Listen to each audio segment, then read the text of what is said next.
Ano yung mga paparating sa inyo ngayong month ng April? Ano man ang zodiac sign ninyo? General reading only. Ano ang mga paparating this April? Ano to? O maybe some of you born August. Kung sino man yung born August dito.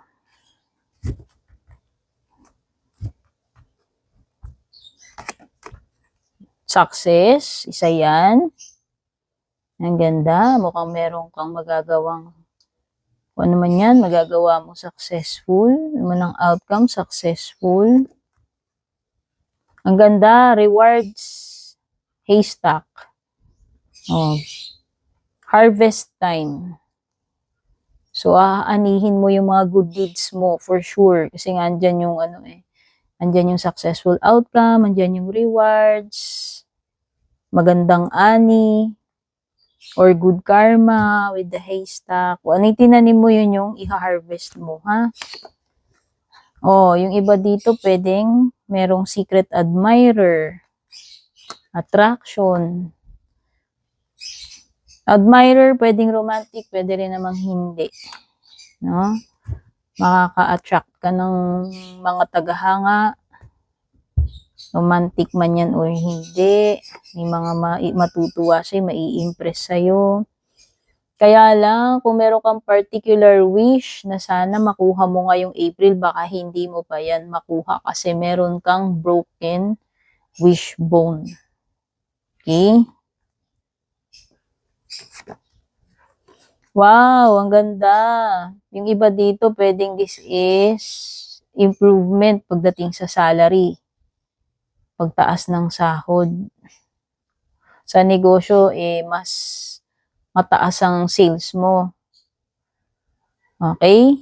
Mas masagana ngayong April. O yung iba, pwedeng April mayroong bagong opportunity sa inyo in business or sa trabaho.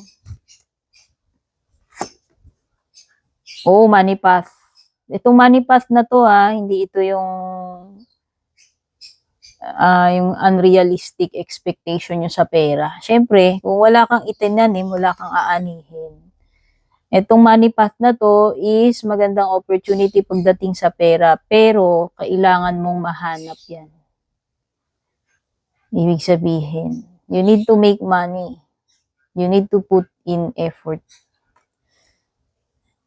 Diskarte. Yan. O, yung iba born August, yung iba dito born January, or pwedeng may person kayo kadil, ganyan yung mga months na ipinanganak. Peacock. Huwag masyadong mataas ang ego or pride ngayong April, ha? Iwasan yung mga ganyan. Iwasan ding maging matigas ang ulo or maging unflexible or maging yung hindi kayang mag-adapt. Ibig sabihin ayaw unwilling to hindi flexible, hindi makapag-adapt kasi nga matigas ang ulo. Kaya nga iwasan yung great pride, iwasan yung ego kasi hindi yan magdadala sa'yo ng success, hindi yan makakatulong sa'yo this April. At lots of energy and passion ngayong April. Whether ikaw passion mo for work or pagdating sa romantic connection. Okay, so yan yung some of the energies na na-pick up ko ngayong April. Part 1 pa lang yan. Siguro gagawa pa ako ng ibang reading na ganito. Don't forget to subscribe, like, follow, pa-leave ng like dyan, heart, pa-comment, pa-share. Babush!